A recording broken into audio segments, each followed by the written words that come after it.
I got my fallopian tubes ripped out of me and tossed in the trash, and you should as well. A little while ago, I got surgically sterilized. I'm not a kids person. I fucking hate kids. Baby hate's a strong word. If the kid can hang, fine, I'll hang out with them, but I wouldn't, like, want to own one, you know? And not having to worry about birth control just seemed way more fun in, like, every possible aspect. So here's the process. I got the procedure done back in January of this year, January 2023, and I was 23 years old at the time. All I did was I talked to my doctor about the operation, said I was interested in it, and she gave me a referral to a women's clinic that could do it. I went to the women's clinic and I had a simple appointment with them as a consultation, and she talked me through the process. The consultation was easy and the doctor was super chill. She said she does these procedures all the time, and the last time she did one, it was on a girl who was like 20 years old. So age isn't as much of a factor and people aren't as judgmental about it in the part of the country that I'm from. I'm in Oregon.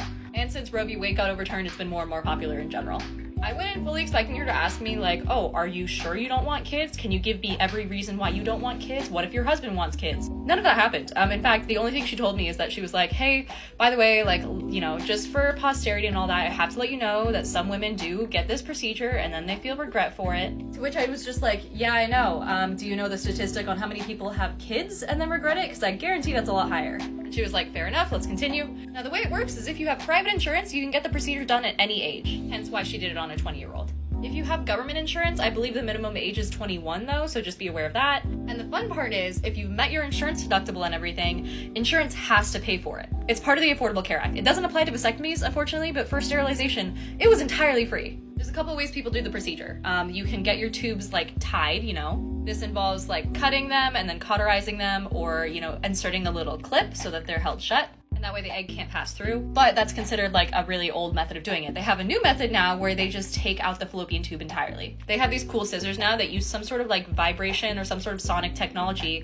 and then it cuts and cauterizes at the same time. So it's maybe a 20-minute procedure. And that way they can take the tube out entirely, and they actually check it. They do like a little test for cancers and things like that before they throw it out, so you get that for free. And your doctor might present you both those options, but I strongly recommend the second one, mostly because it reduces any risk of ectopic pregnancies, which is when the egg gets stuck in the fallopian tube and then gets fertilized there, which is so bad and so painful. So if you remove the tube entirely, that won't happen. And then it also gives you the bonus of reducing your risk of ovarian cancer, which is wild. So yeah, there's really no reason not to go with the full tube removal. There are no long-term side effects too. Now, like I said, the overall surgery takes maybe 20 minutes.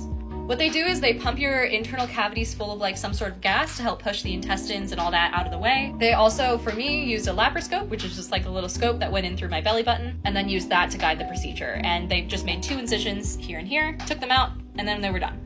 Recovery time was, God, maybe a couple of days. I could move about as normal after like 3 or 4 days, and I could have sex again after 2 weeks.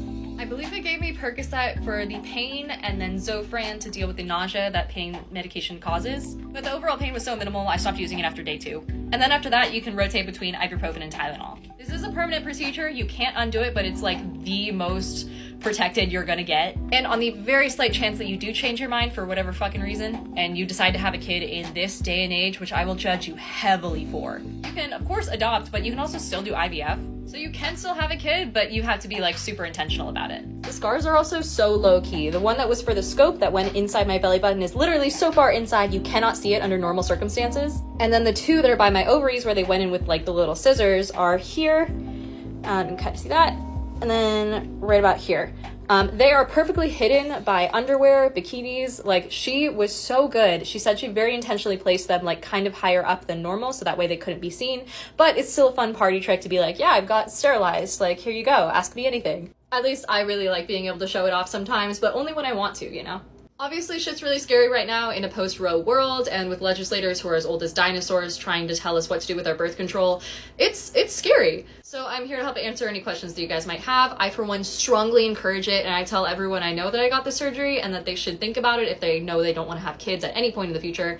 I've had 3 surgeries in my lifetime, and that was by far the easiest one I've ever gone through. Plus, it was free. So yeah, if you guys have any questions, feel free to ask them in the comments. And this is part 1 of 3, where I talk about the 3 elective surgeries that I've had in my lifetime. The other 2 are a rhinoplasty and a breast augmentation. So stay tuned for those.